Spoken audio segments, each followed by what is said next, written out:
মাংস? না মা, আজকে তরকারি আমি রান্না করি নাই, আজকে রান্না করছে তোমার নানি। ও এই যে আমার নানি গো, আমি খাইবো মজা করে। আজকে মার হাতের রান্না আমি খাবো। আসলে কি মানে এক একজনের হাতের রান্নার টেস্টই অন্যরকম। হ্যাঁ, আমি রান্না করলে আমার তরকারি স্বাদ আইবে একরকম, আর আমার মায়ের রান্না করলে আমার মার রান্নার স্বাদই আইব অন্যরকম। আর প্রত্যেকটা সন্তানের কাছে তার মায়ের হাতের রান্না হচ্ছে বেস্ট। আমার মার হাতের রান্না আমার অনেক ভালো লাগে।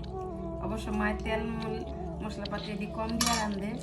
যাই হোক, এখন এই যে সবাই মিলে একসাথে খাইতেছি।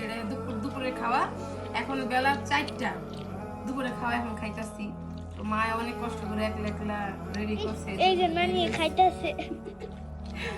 এই যে জান্নাতরে দিছি, এই যে রান, এই যে জান্নাত কিন্তু সবসময় জগা করে যে নানির রান দেয়, বাবার রান দেয়, আমার দেয় না। আজকে জান্নাত নানানি বাড়িতে এই যে রান খাইতেছে, এটা হচ্ছে প্রমাণ। এই যে নানা খাইতেছে। যাই হোক, জান্নাত আজকে খুব খুশি।